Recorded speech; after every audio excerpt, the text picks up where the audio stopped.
Okay, so minggu ni, hari ni kita akan sambung mana dah? Okay. Check.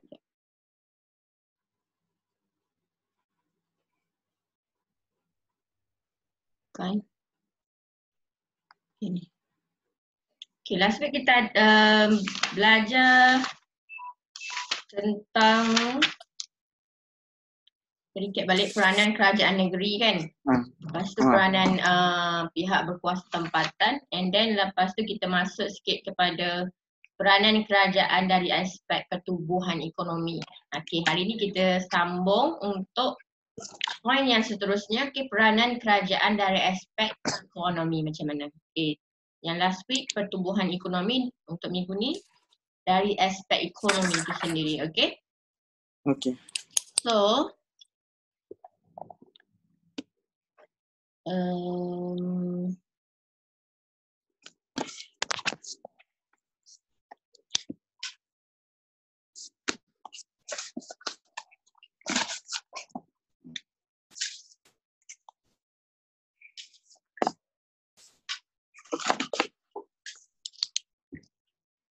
sebenarnya cikgu ada nak siapkan PowerPoint untuk note ni, tapi belum siap lagi. Okay, nanti dah siap baru cikgu bagi. Okay, so peranan kerajaan dari aspek ekonomi. Okay, secara menyeluruh, okay, terdapat dua bahagian ataupun dua keadaan, okay, ekonomi yang berlaku pada masa ini. Okay, yang pertama inflasi dan yang kedua adalah deflasi. So apa itu inflasi dan apa itu deflasi, kita go through. Okay, inflasi adalah satu fenomena, okay, kenaikan harga barang. Okay, kalau inflasi ingat, kenaikan harga barang. Harga barang naik. Okay, sebab apa harga barang naik? Okay, so kita tengok kenapa. Okay, so kenaikan harga barang dan perkhidmatan secara berterusan. Okay, secara berterusan. So inflasi tolakan kos berpunca daripada kenaikan kos pengeluaran barang dan perkhidmatan. Maksudnya kos untuk buat barang tu, untuk buat produk tu meningkat, jadi mahal. Bila jadi mahal, okay, harga barang pun naik lah. Okay. So dalam ni, okay, cuba tengok jadual ni. Cikgu kecil. Yang ni cikgu belum kongsi lagi notes ni. Cikgu dah ada? Belum. Okay, belum Bab 2 dah ada. Bab 2, yang mana? Yang pengangguran lah last tu kan? Yang tu ada? Yang last. Yang tu. Okay, so yang pengangguran ni kat atas ni. Yang untuk page 38 tu tak ada lagi, cikgu tak bagi lagi kot. Okay, tak apa. Okay, so tengok peranan kerajaan dalam menangani inflasi. So tengok, okay, soalan ni juga agak famous lah. Okay, langkah kerajaan yang diambil, yang kerajaan ambil untuk menangani sekiranya berlaku inflasi. Okey, yang pertama langkah kerajaan buat adalah dasar galakan pelaburan. Okey, dasar galakan pelaburan. So macam mana dasar galakan pelaburan tu? Maksudnya kerajaan menggalakkan aktiviti pelaburan. Okey. So menggalakkan perniagaan meningkatkan pengeluaran produk sesuai dengan permintaan supaya harga barang dan perkhidmatan dapat diturunkan. Maksudnya kerajaan dia galakkan perniagaan. So kita berniaga. Okey, berniaga. Okey, berniaga untuk tingkatkan pengeluaran produk. Jadi bila banyak permintaan, okey, harga barang dapat diturunkan. Bila tak ada permintaan, harga barang jadi meningkat. Maksudnya permintaan kan mestilah sesuai dengan permintaan. Pengeluaran tu kena stabil. Pengeluaran ada, permintaan ada supaya harga barang dapat diturunkan. Okay, jangan barang tak ada tapi permintaan tinggi, sebab tu harga jadi mahal. Okay, bagi contoh masa awal-awal kita kena COVID hari tu kan, saja tak ada kat kedai tapi permintaan ramai, banyak.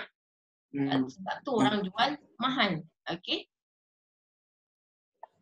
So untuk bagi harga barang tu stable, bila permintaan banyak, pengeluaran pun kenalah banyak supaya harga barang tu tak ada mahal. Okey? Boleh faham? Okey. Boleh. Okey, seterusnya.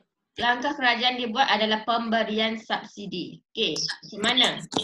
Untuk huraian pemberian subsidi. Kerajaan dapat membantu perniagaan menyerap kos, dengan itu harga barang dan perkhidmatan dapat dikurangkan. Yes. Kerajaan dia bantu dari segi dibagi subsidi kepada peniaga. And then jadi peniaga bolehlah dia kurangkan harga barang tu bila dia bagi subsidi. Okey. Okey. Yang seterusnya adalah meningkatkan kadar faedah.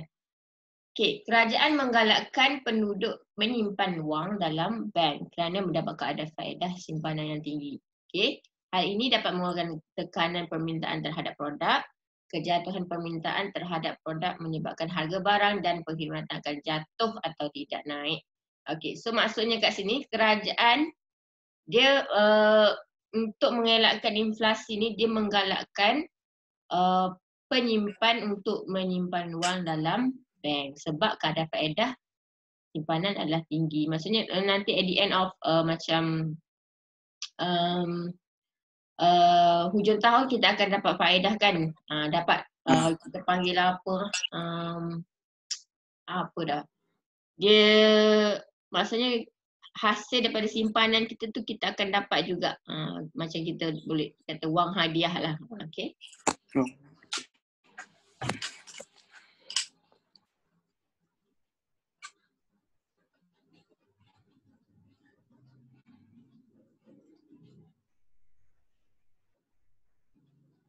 Okey. Bagi kejatuhan permintaan tu maksudnya kalau orang customer tak nak beli barang tu, harga barang pun akan jatuh lah kan sebab tak ada orang nak beli. Okey. Macam contoh sekarang minyak, okey, harga minyak. Sebab tak ada orang nak guna kereta apa semua kan, harga minyak jatuh. Okey. Okey, yang seterusnya langkah kerajaan buat adalah dasar kerajaan. Okey, kerajaan menggalakkan penduduk menggunakan produk tempatan melalui dasar yang dilaksanakan seperti membeli barangan untuk tempatan dan pengawalan harga supaya stabil. Maksudnya kerajaan menyarankan pada penduduk Malaysia membeli barangan Malaysia daripada kita beli barangan import. Jadi untuk meningkatkan, untuk mengatasi masalah inflasi ni, okay, kita galakkan penduduk tempatan membeli barangan produk buatan Malaysia. Okey. Yang seterusnya, kerajaan mengambil langkah untuk galakan ekspor. Okey, ekspor tu maksudnya apa? Kita Malaysia create barang, okay, and then export ke luar negara. Bila kita export, ada kita jual barang dekat negara luar, okay, and then orang luar akan beli, luar so that ia boleh membantu kerajaan untuk mengatasi masalah ekonomi di Malaysia. Okay, bila adanya ekspor, bukannya ada import saja, maksudnya kita beli barang daripada luar saja, tapi kita juga ekspor ke negara luar so that kita pun boleh mengelakkan berlakunya inflasi. Okay, boleh memajukan ekonomi negara lah. Okay. So di point dia mengekspor produk ke luar negara supaya dapat meningkatkan duty ekspor. Okay. Okay, so that dia boleh membentuk inflasi tolakkan kos. Okay. So ini adalah sedikit sebanyak daripada inflasi. So kalau exam keluar inflasi tu apa? Inflasi tu harga barang naik secara berterusan. Okay. Bukan saja barang tapi perkhidmatan. Okay. So next, kita pergi kepada point seterusnya. Okay, so kita dah dapat inflasi and then yang second adalah deflasi. Okay, so apa itu adalah deflasi?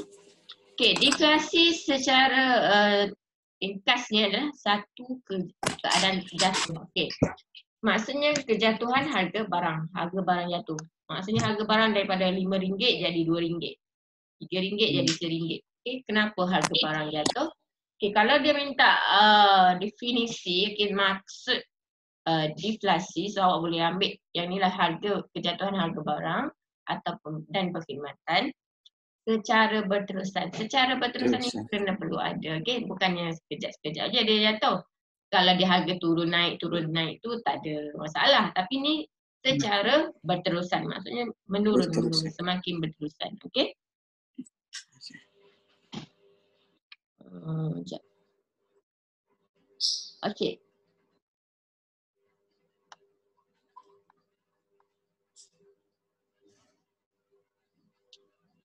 Okay, faktor yang menyebabkan berlakunya deflasi adalah kenapa?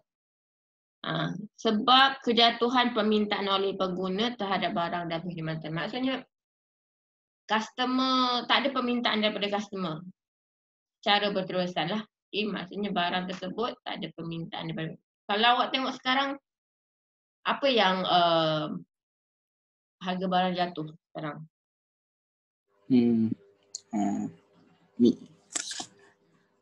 Minyak.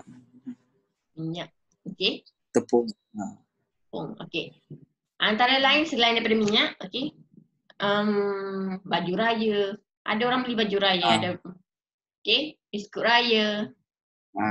Ramai kan promote kan murah sangat. Baju raya pun murah je orang jual kat online, okey. Sebab tak ada permintaan. Orang rasa macam betul ke boleh beraya ke tak kan sebab BKP ni kan.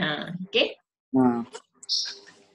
Okay, selain tu, okay, penduduk meramalkan harga barang dan perkhidmatan akan terus jatuh. Yes, macam contohlah.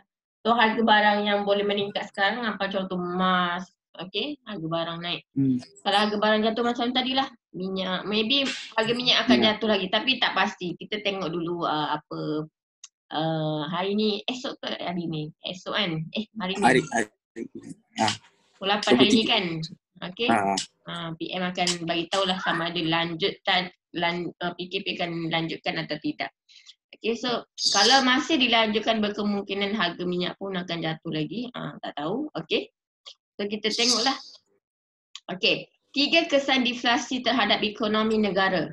Apa yang menyebabkan apa yang menyebabkan kesan bilanya harga semakin jatuh, apa kesan dia terhadap negara. Pertama, aktiviti perniagaan terjejas. Yes, of course. Perniagaan banyak terjejas sekarang.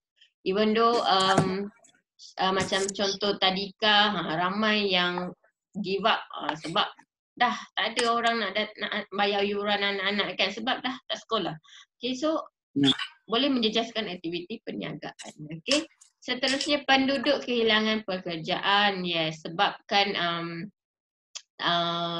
syarikat tersebut tidak mampu lagi nak bayar gaji. So dia kena buang and then terpaksa ni lah. Okay. Hilang pekerjaan. Okay. Sebab apa dia boleh hilang pekerjaan? Sebab syarikat tersebut tak ada pengeluaran. Sebab orang tak beli. Orang pelanggan tak nak beli. Sebabkan harga barang jatuh. Okay.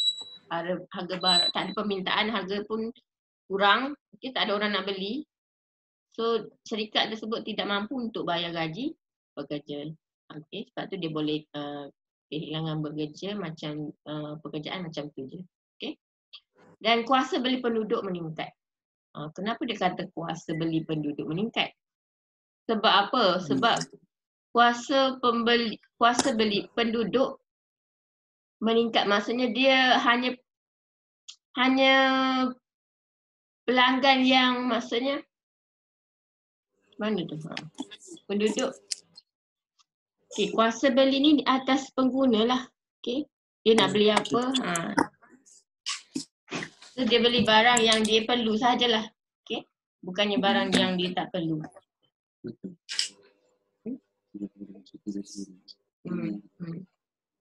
Okay. Seterusnya, okay, langkah-langkah yang dijalankan oleh kerajaan dalam mengatasi masalah deflasi. Macam mana nak kerajaan ambil langkah untuk mengatasi masalah harga barang jatuh ni? Okay, yang pertama menurunkan kadar cukai. Okay, kalau dia turunkan kadar cukai, orang boleh dia nak galakkan orang melakukan perniagaan lah. Okay, menurunkan kadar cukai, okay, beri kekhidmatan ekonomi, dan tengok dasar kewangan negara. Okay, so tengok macam mana dari segi menurunkan harga cukai. Okay, pengurangan harga cukai, okay, pengurangan kadar cukai meningkatkan pendapatan boleh guna maksudnya bila dia kurangkan cukai, okay, maksudnya contohlah awak dikurangkan untuk membayar cukai tanah, cukai pintu. Okay, so that boleh membantu penduduk lah. Okay, bila kita bayar cukai, biasanya cukai pintu dia ada berapa persentah kena bayarkan. So bila kurangkan kadar cukai, okay, boleh membantu pendapatan untuk penduduk lah. Penduduk akan meningkatkan pembelanjaan. Bila kadar cukai rendah, okay, penduduk akan beli barang lah. Okay. Kalau kerajaan letak kadar cukai yang tinggi, penduduk tak mampu nak membelanjakan wang. Okay. Bila turunkan kadar cukai, penduduk akan mampu membelanjakan wang. Okay. Maksudnya beli barang lah. Okay. Seterusnya, peningkatan permintaan boleh merangsangkan perniagaan. Kesannya dapat meningkatkan harga produk. Okey, bila turunkan kadar cukai, okey, penduduk beli barang. Bila beli barang, so ada permintaan lah. Orang beli barang, okey, nak beli barang tersebut. Okey, so bila ada permintaan, so boleh naikkan harga barang lah, harga produk lah. So tak adalah jadi deflasi, okey. So tak adalah aktiviti ekonomi tu terjejas. Okey.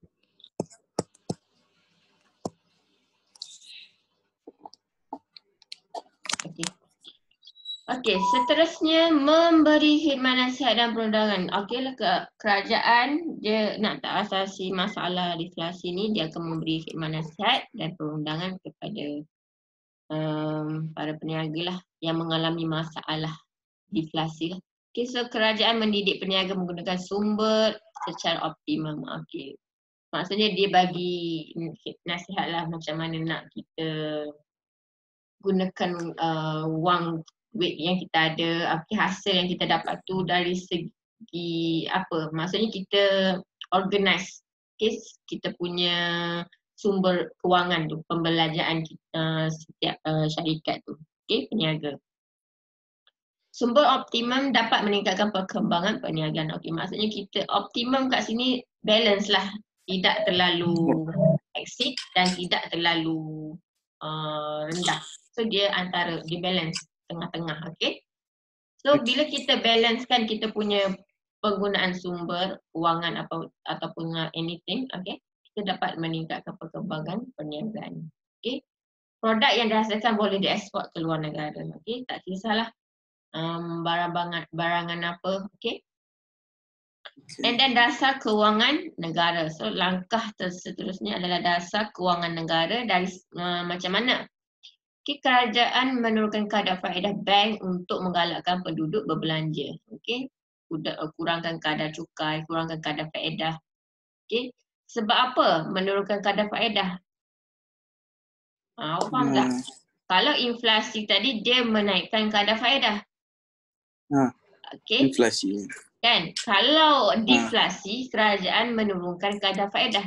Okey, bila awak simpan duit kat bank, okey, bank akan bagi kadar faedah. Okey, kadar faedah kalau awak contoh berlakunya deflasi, bila kerajaan menurunkan kadar faedah, maksudnya awak dapat pulangan yang sikit je lah. Berbanding dengan awak simpan, awak dapat kalau kadar faedah tinggi, okey, macam ni. Kalau kadar faedah yang tinggi, kalau berlakunya inflasi, kadar faedah tinggi, maksudnya kerajaan suruh awak, galakkan awak menyimpan dekat bank.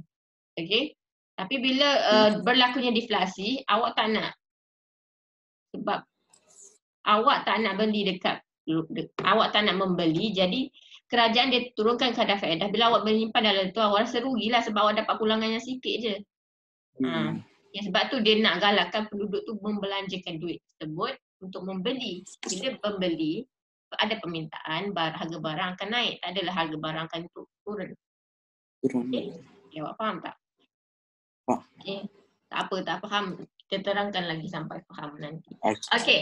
So, kerajaan menjalankan dasar percukaian seperti menurunkan cukai ekspor supaya dapat meningkatkan aktiviti perniagaan pada peringkat terbangsa. So ini lebih kepada ekspor barangan ke luar negara. Okay, kerajaan menjalankan dasar fiskal yang mampu meningkatkan permintaan dan seterusnya meningkatkan harga produk. Okay, dasar fiskal tu cikgu dah beritahu kan. Okay, maksudnya dari segi apa yang kerajaan buat, okay, duit yang terkumpul tu dikirakan sebagai dasar fiskal. Okay, anything aktiviti yang menjana hasil untuk negara. Okay, so itu adalah secara ringkasnya inflasi dengan deflasi. Okay.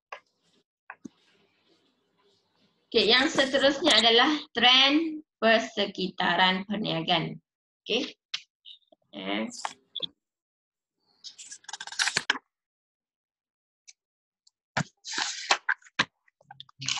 Kau tengok dalam buku teks. Awak refer buku teks ke? Nah. Buku teks, dalam buku teks ada ni tak? Dalam buku teks muka surat ada 86, 87. Okay? 7. Ha. Okay, awak boleh tengok kat situ kesan deflasi sama tak dia punya ni?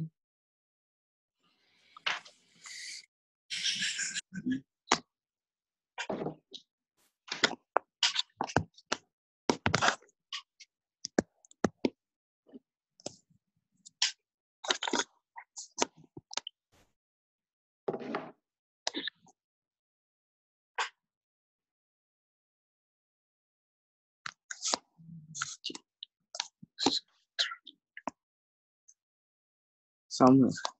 Sama Sama.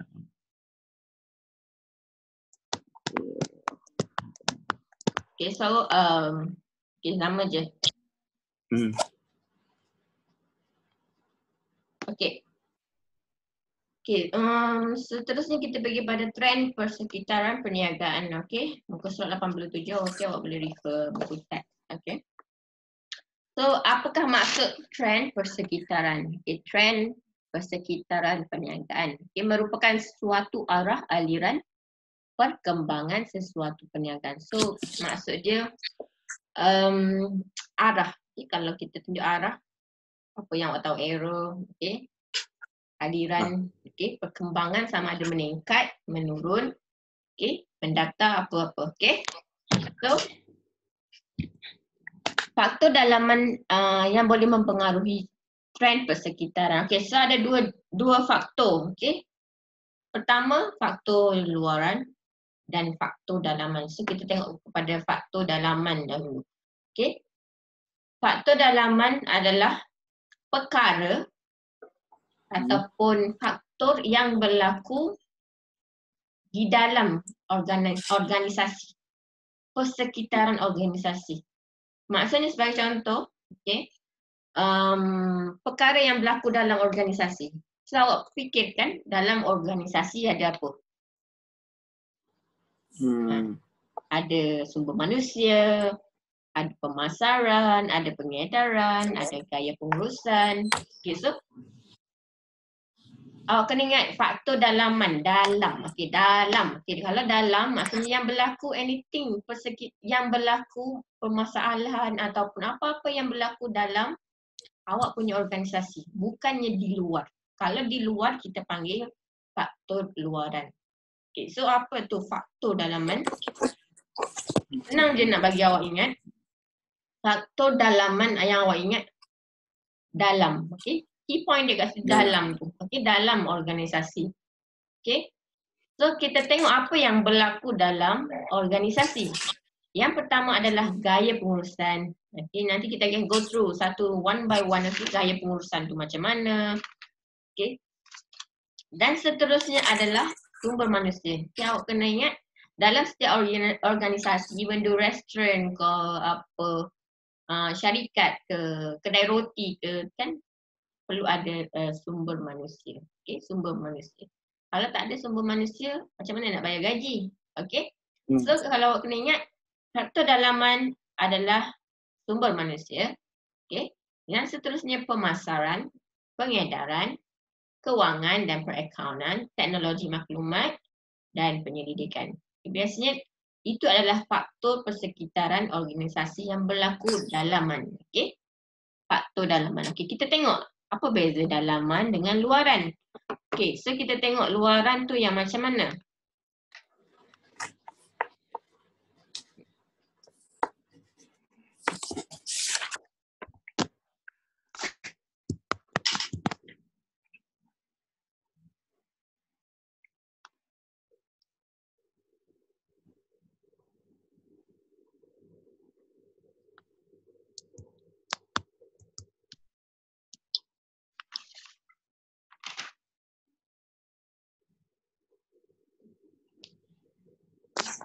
Yang ni ke? Tak, bukan.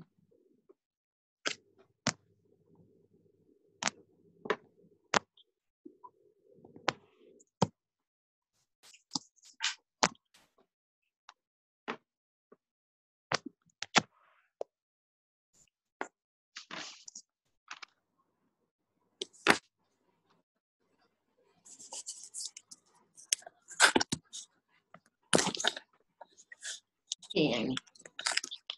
Okey, so faktor luaran. Okey, faktor luaran pula adalah persekitaran umum, okey, yang boleh mempengaruhi trend perniagaan. Okey, maksud dia kat sini, faktor luaran benda yang berlaku di luar organisasi, bukannya di dalam organisasi. Okey, maksud kalau faktor luaran, setiap organisasi tu dia tak boleh control. Tapi kalau everything yang faktor yang berlaku dalam organisasi, untuk faktor dalaman, diorang boleh control. Sebagai contoh gaya pengurusan, kita boleh arrangekan macam mana ikut yang kita suka. Okay, sumber manusia, pemasaran, maksud kita boleh control benda tu. Okay, sekiranya berlaku kepada faktor luaran, okay, faktor luaran organisasi tersebut dia tak boleh control. Okay, bukan di bawah kawalan dia. So everything yang berlaku, perubahan yang berlaku dari segi faktor luaran tu, kita tak boleh nak kawal. Okay? So sebagai contoh ekonomi, okay? Politik, pelanggan, kita tak boleh nak kawal pelanggan kan? Okay? Masyarakat, persaingan dan network, kita tak boleh nak kontrol benda tu. Okay? Everything yang berlaku di luar kawalan kita adalah dikira sebagai faktor luaran. Okay? Kita tak mampu untuk kontrol ekonomi. Okay? Ekonomi siapa yang kena kontrol? Kerajaan. Okay? Kerajaan kontrol ekonomi and politik, undang-undang. Okay? Pelanggan pun kita tak boleh kontrol. Masyarakat kita tak boleh kontrol. So everything yang berlaku di luar pada organisasi dikira faktor luaran. Okay? Kalau kita bayangkan secara logiknya lah. Okay? Faktor, so itu adalah dia punya perbezaan antara faktor dalaman dengan faktor luaran. Okay, boleh faham? Boleh. Okay, terdapat 3 trend perniagaan. Okay, yang pertama adalah trend meningkat, yang kedua adalah trend menurun dan ketiga adalah trend mendata. Okay, so kita tengok apa itu trend meningkat.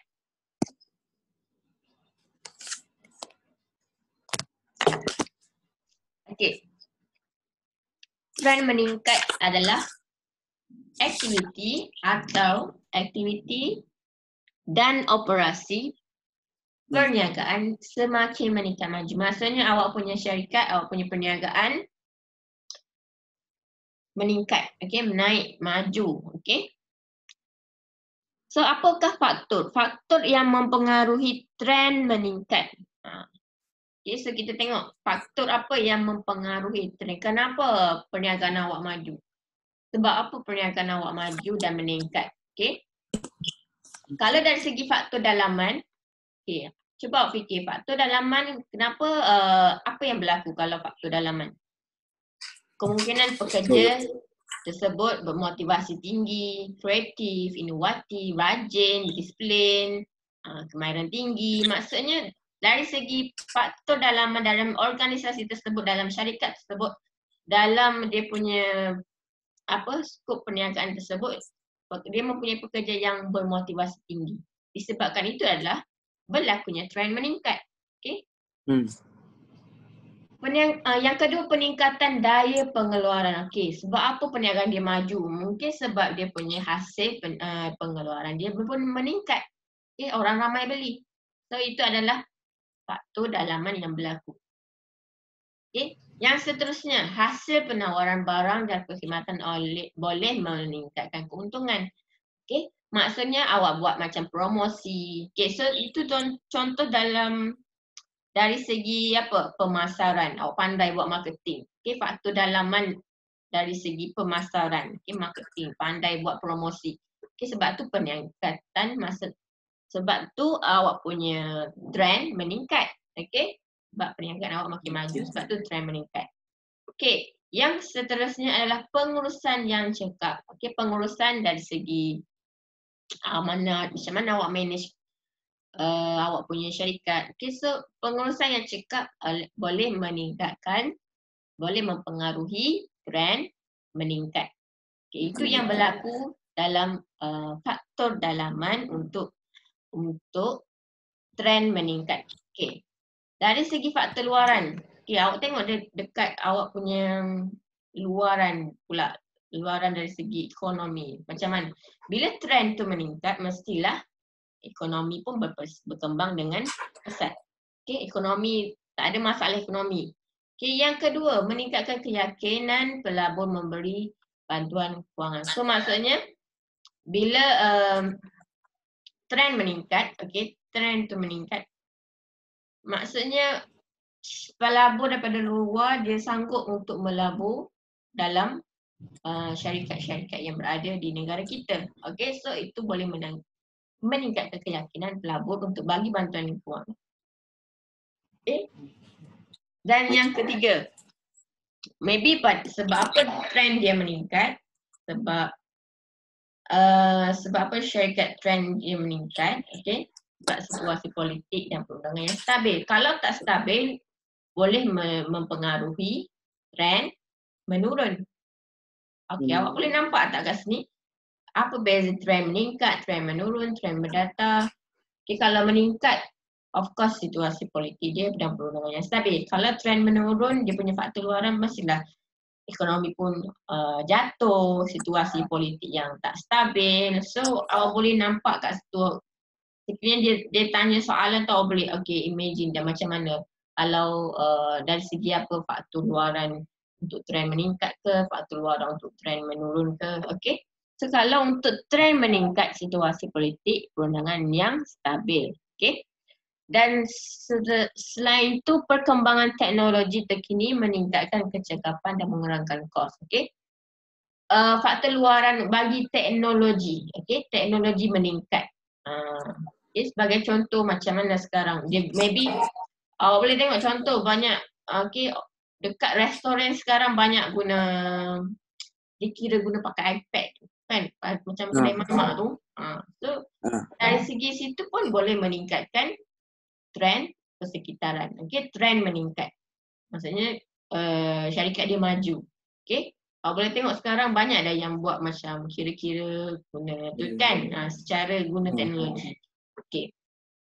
Seterusnya, wujud persaingan dan jaringan mendorongkan penjanaan kreativiti dan inovasi. Maksudnya sebagai contoh, adanya persaingan. Contoh awak buka kedai burger, sebelah pun buka kedai burger. Okay, so awak macam tak boleh jadi ni. So awak pun upgrade lagi awak punya ni, bagi buat promosi lah apalah. Sebab awak, kenapa awak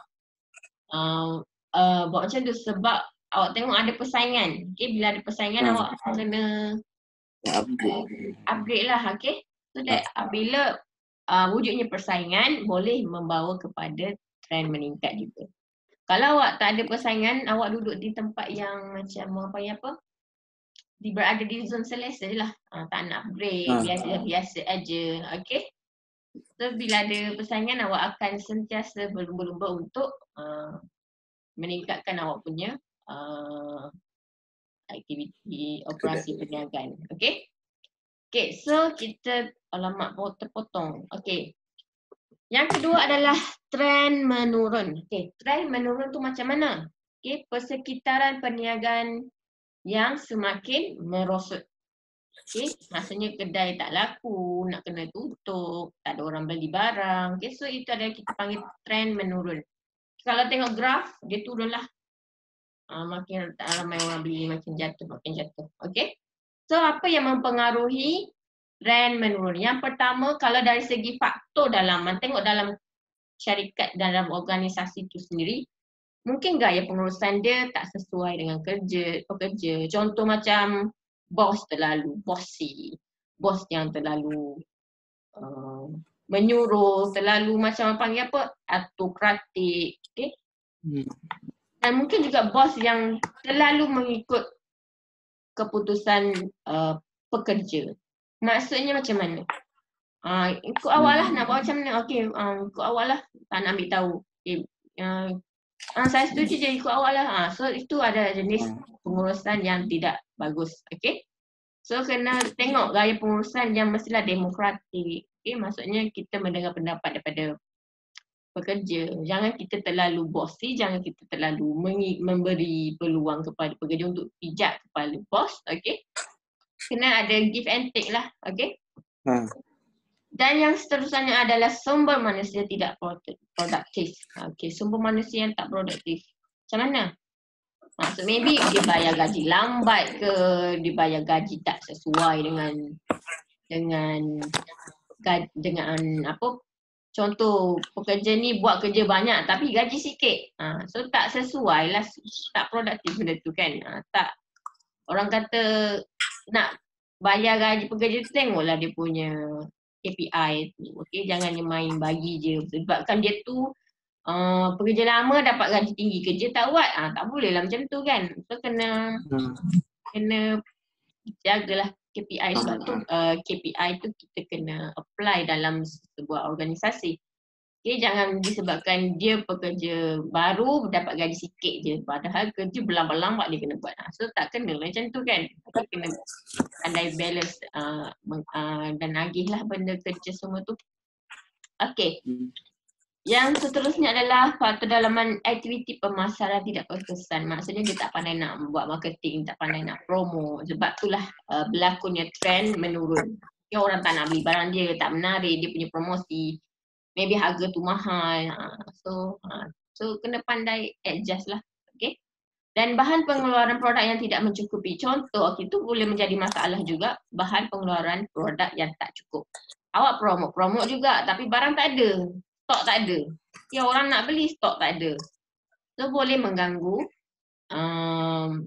komponen lah untuk customer beli barang kan. Okay. Dan seterusnya, tiada teknologi maklumat dan penyelidikan. Yes, kalau macam dalam awak tak ada guna teknologi apa-apa, okay, untuk awak punya syarikat ataupun organisasi ataupun perniagaan awak boleh membawa kepada trend menurun. Berlakunya pemerosotan. Macam mana nak meningkat balik? So awak kena ada teknologi, ada pemasaran yang ni lah. Atas ni. Okay. Pengurusan yang cekap, okay, pekerja yang bermotivasi tinggi. Di dalam kata lain, dekat sini pun kita boleh letak faktor dalaman. Contoh, kenapa berlakunya trend menurun? Pekerja yang malas, okay. Jadi masalah juga pekerja yang makan gaji buta, pekerja yang malas, pekerja yang tak kreatif, pekerja yang bermasalah, okay. Okay, seterusnya untuk faktor luaran bagi trend menurun. Okay, kita tengok apa keadaan dia. Keadaan ekonomi yang lembab dan ataupun merosot. Okay, keadaan ekonomi yang merudum jatuh boleh mengganggu trend bagi persekitaran perniagaan. Okay. Okay. Seterusnya adalah politik dan perundangan yang tak stabil, okay, juga boleh membawa kepada trend menurun. Okay, faktor luaran trend menurun. Okay, faktor luaran politik yang tak stabil boleh membawa kepada trend menurun untuk sesebuah perniagaan. Okey, yang seterusnya adalah bencana alam menyebabkan mendapat bahan mentah. Yes, macam sekarang ni banyak sebabkan apa masalah COVID ni. Okey, COVID dikira bencana alam ke tak? Tapi dia penyakit lah, dari segi penyakit lah. Okay, bencana alam sebagai contoh apa? Tsunami, Banjir. okay, banjir, yes. So menyebab susah nak dapatkan bahan mentah. Okay, disebabkan itu perniagaan menurun. Okay, seterusnya aktiviti pengeluaran bahan tenaga terjejas. So bila berlakunya trend menurun, sebab apa? Sebab pengeluaran bahan tenaga. Contoh bahan tenaga macam mana? Let's break okay. Bahan tenaga. Okay. Okay, dan seterusnya adalah trend mendata. Mendata tu dia maksudnya dia sama. Trend dia. Tak naik, tak ada naik, tak ada turun. Okay, so trend mendata adalah keadaan perniagaan yang konsisten. So tak berubah, tak ada perubahan apa-apa, dia konsisten. Okay. Konsisten sepanjang tempoh perniagaan. Maksudnya tak ada naik, dia tak ada untung, dia tak ada rugi. Balance tengah-tengah je. Okay, so apa tu? So bila tiada perubahan, maksudnya faktor dalaman dengan faktor luaran dia pun tak berubah lah. Tidak menunjukkan perubahan yang ketara. Maksudnya tak adalah pekerja dia kreatif, tak adalah malas. So dia duduk tengah-tengah je. Okay. Maksudnya berada di zon selesa lah kalau trend mendata ni. Okay. Maksudnya dia punya faktor dalaman berada di dalam zon selesa. Tak ada yang naik, tak ada yang turun. Steady je dia panggil. Okay. Jadi peniaga, bila berlakunya trend mendata ni, peniaga perlu meningkatkan aktiviti perniagaan. Kalau dia nak trend dia meningkat lah, kena meningkatkan aktiviti perniagaan, meningkatkan daya saing dalam pasaran. Jangan sebenarnya berada di zon selesa tu tak elok sangat. Okay, dia rasa macam alah dah okey lah macam ni, malas lah, tak nak lah macam ni. Kalau dia buat lebih kan takut rugi ke, so dia tak nak cuba. Okay. So peniaga ni dia nak meningkatkan, dia tak nak trend mendata ni sebenarnya. Okay. Nak maintain, okay. Dia just nak maintain je, dia tak nak naik. Okay. Dia perlu membuat penambahbaikan terhadap barang dan perkhidmatan sedia ada. Lagi mengeluarkan produk baru, mencari pasaran baru jika pasaran menjadi tepu. Maksudnya tepu tu jualan dia just static lah, tak berubah. So kalau awak nak dekat peringkat persekitaran yang mana, trend perniagaan yang mana, mestilah kita nak trend meningkat, tak nak turun, tak nak mendata kan, tak nak maintain. Okay. Biasanya ada orang kata nak naik tu tak susah. Maksudnya nak naik tu, nak turun tak susah. Macam mana? Senang nak naik, nak turun pun senang. Nak maintain tu susah. Ada juga yang macam tu. Okay. Seterusnya. Okay, kita sambung. Okay.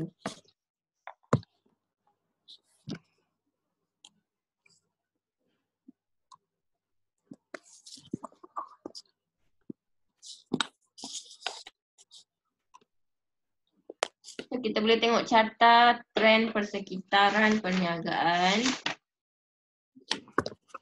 Okay, trend mendata. Trend mendata boleh tengok dalam muka surat 89 tu. Okay.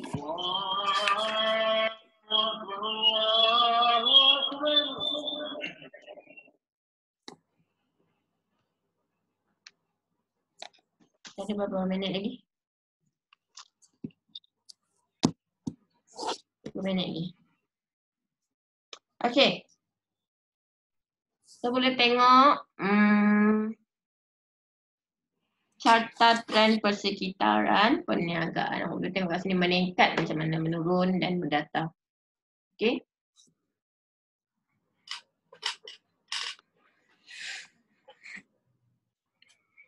Okay, meningkat, menurun, mendata.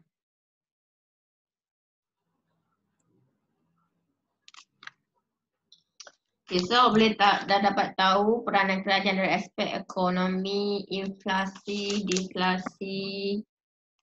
Okay, dan seterusnya kita pergi kepada pasaran. Ada tak? Okay, buka surat 90 dalam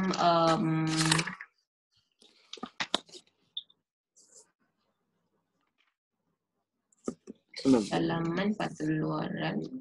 Sorry. Trend persekitaran. Okay, sorry. Trend persekitaran. Masih dalam trend persekitaran. Dapat tahu trend meningkat, trend menurun, trend mendata dan seterusnya adalah pasaran. Yang keempat adalah pasaran. Okay, muka surat 90 dalam buku teks. So pasaran adalah merujuk kepada suatu keadaan berlaku urus niaga antara penjual dengan pembeli, suatu tingkat harga yang dipersetujui penjual dan pembeli pada suatu masa dengan pertukaran barang ataupun perkhidmatan. Okay, maksudnya kat sini pasaran lah. Okay. Ada penjualan dan pembelian dengan siapa? Dengan penjual dengan pembeli. Okay. Lebih kurang kepada jual belilah. Jadi pasaran.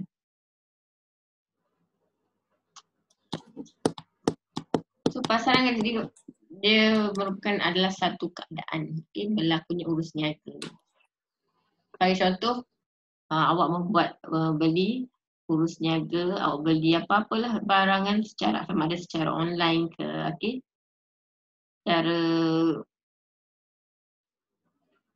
Secara maya. Dalam talian atau secara maya, okey. Pasaran juga boleh wujud dalam talian. Contoh awak promote beli barang ke apa-apa, seorang WhatsApp awak dah, okey. Proses tu kita panggil pasaran lah. Okey. So ada 3 jenis pasaran. Okey, ada 3 jenis pasaran yang kat sini. Yang pertama adalah pasaran untuk semua. Pasaran produk dengan pasaran kewangan. So awak kena ingatlah yang 3 tu macam mana. Apa tu pasaran untuk semua? So huraian dia apa? Ditawarkan kepada semua pengguna. Pasaran untuk semua, ingat, semua orang boleh beli. Okey, contoh apa? Makanan, pakaian, keperluan asas, okey. Tempat tinggal, keperluan asas, makanan, minuman, tempat tinggal dengan pakaian. Okey, so itu adalah contoh bagi pasaran untuk semua. Okey, kalau pasaran untuk produk macam mana? Permintaan dan penawaran produk. Okey.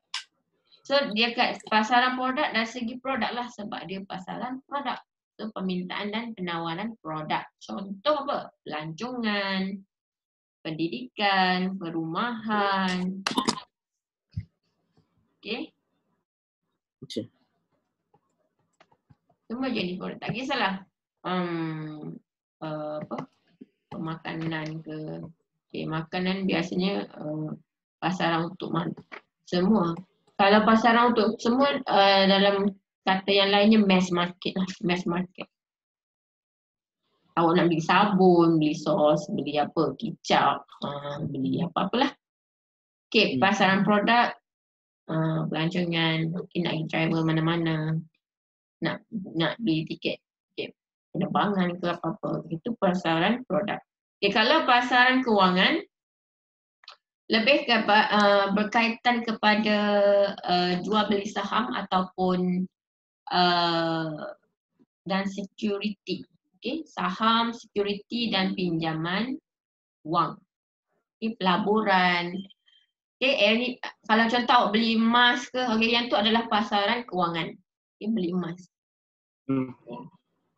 Berkaitan dengan aktiviti pembiayaan kewangan.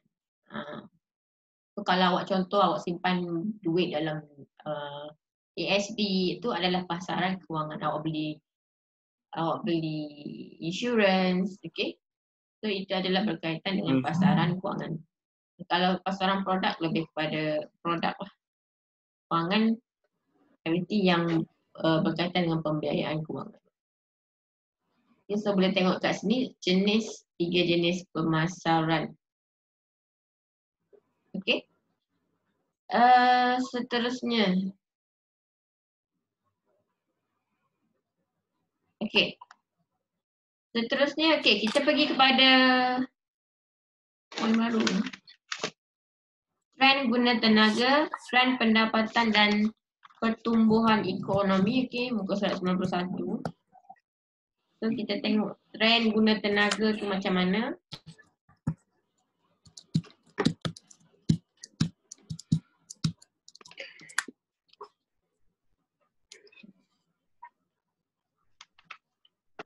Okay, trend guna tenaga. Okay, merujuk kepada pekerja yang menyumbangkan tenaga fizikal dan mental. Guna tenaga tu ingat siapa? Kita lah pekerja. Awak bekerja dengan syarikat tersebut. So awak guna tenaga awak untuk bekerja dengan syarikat tersebut. Okay. Kalau contoh cikgu kerja dengan very good tuition, so cikgu ada kira sebagai pekerja yang menyumbangkan tenaga fizikal dan mental. So guna tenaga. Kita guna tenaga kita. Okay. Okay. Pekerja yang tidak bekerja menyebabkan wujudnya pengangguran dalam tenaga. Okay, dalam guna tenaga. So, kalau ada pengangguran, orang itu tak bekerja, so itu adalah dikira sebagai pengangguran. Okay, pengangguran dalam guna tenaga. Maksudnya dia tak menggunakan tenaga dia untuk bekerja. Okay. Pekerjaan dalam bidang profesional melibatkan pekerja berkemahiran tinggi. Kalau contoh awak engineer kerja dengan syarikat yang wah besar-besar kan, syarikat operator, syarikat engineering lah. Tak pun doktor, apa lagi, arkitek, okay. Kontraktor, apa lagi, okay. Aktiviti pengeluaran menggunakan mesin, komputer, perkakas, robot dan teknologi. Negara maju menjalankan aktiviti berasaskan penggunaan modal menyebabkan keperluan tenaga kerja yang berkurangan. Okay. Ada banyak negara maju sekarang macam contoh apa?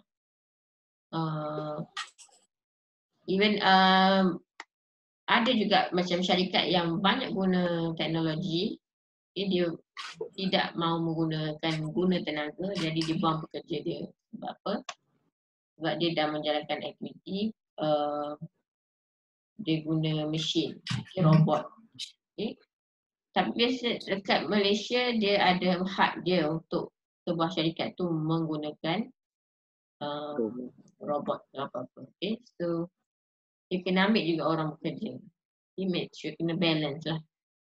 Okay. Okay, so tengok jadual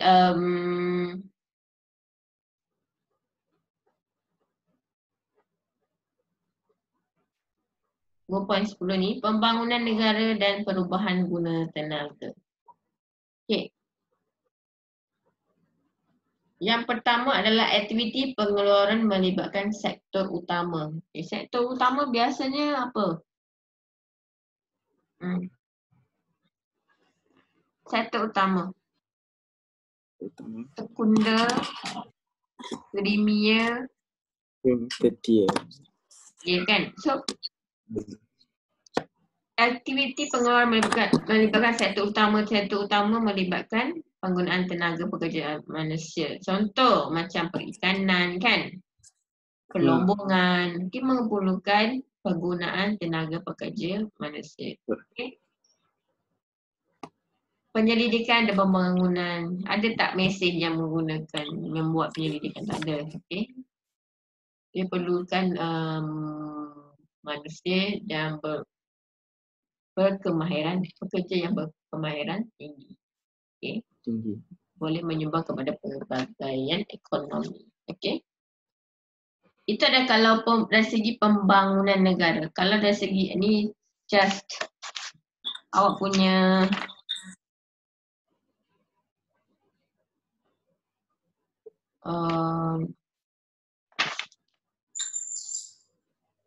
extra info lah. Okay, kalau dari segi perubahan dalam guna tenaga, macam mana? Perkembangan perniagaan menyebabkan penambahan bilangan pekerjaan. Bila syarikat berkembang maju, mestilah nak pakai ramai pekerja. So dia hire pekerja. Okay. Perkembangan teknologi keperluan tenaga pekerja. Bila berkembangan teknologi keperluan tenaga pekerja semakin berkurangan. Macam cikgu cakap tadi, kalau syarikat tu dia punya teknologi banyak guna mesin, so tenaga pekerja dia semakin berkurangan. Awak boleh tengok perubahan dulu dengan sekarang. Okay, mesin, kalau syarikat-syarikat sekarang dia dah ada mesin. Contoh kan dulu macam contoh nak buat sarung tangan, kita guna ada orang kan setiap untuk jaga mesin tu kan. Tapi bila syarikat dia berkembang maju, maybe dia dah tak perlukan dah orang-orang tu. Okay, dia dah ada mesin yang arrange kan benda tu. Itu boleh membawa kepada tenaga pekerja yang semakin berkurang. Okay? Maksudnya boleh menjadikan ramai yang menganggur sebab tak ada kerja. Okay? Yang seterusnya, penggunaan teknologi juga menyebabkan keperluan pakar dalam bidang perkembangan tinggi. Okay? Biasanya mesin tu perlu juga ada orang yang pakar untuk jaga dia. Okay? Bukannya dia suka hati mesin tu hidup sendiri, tak ada. Manusia juga yang buat mesin kan. Okay? So, tapi bila nak bekerja dekat tempat tu, dia tak boleh nak ambil orang yang tak ada kelulusan. Dia mesti dah nak ambil yang orang ada kemahiran dalam bidang tersebut kan.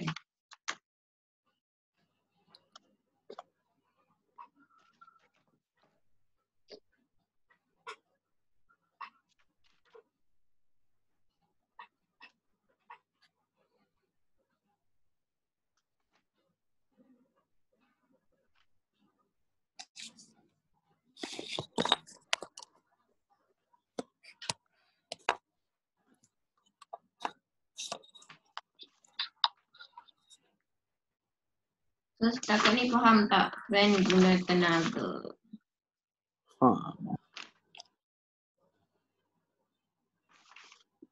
Dalam buku ni dia ringkas je. Kalau nak lebih lanjut boleh tengok dekat dalam buku teks. Okay, so dia dah bagi secara ringkas macam mana trend guna tenaga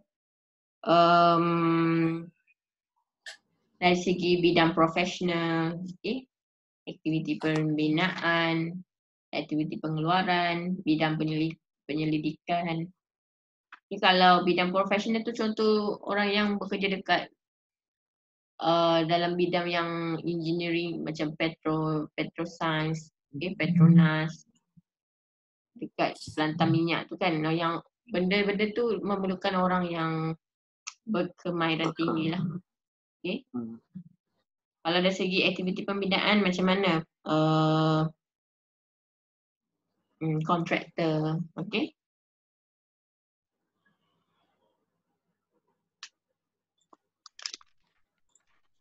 Dari segi aktiviti pengeluaran, pertanian, okay.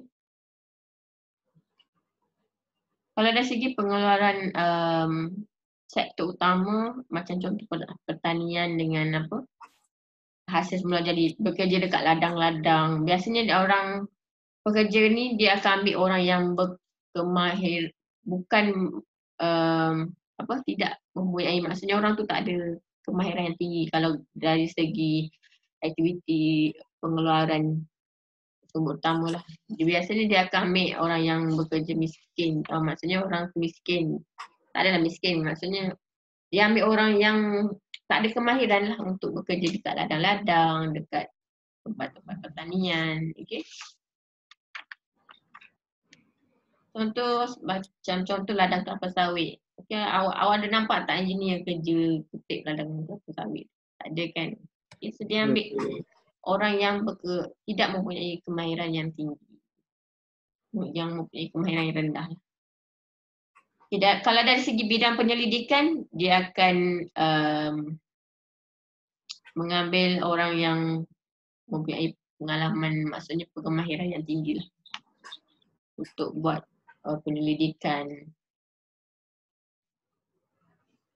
Okay.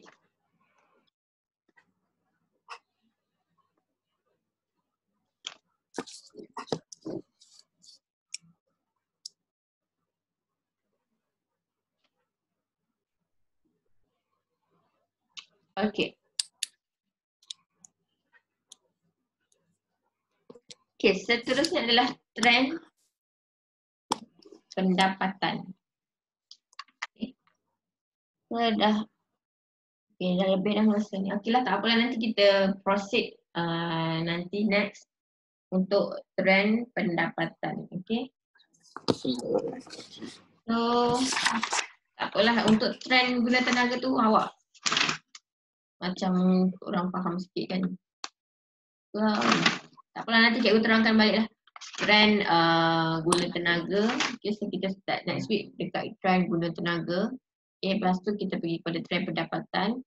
And then dari segi pertumbuhan ekonomi, okay, kita akan go through lagi sekali lah bagi faham dengan lebih jelas. Okay, so sampai sini saja hari ni. Ada apa-apa nak tanya boleh terus WhatsApp tanya soalan. Okay?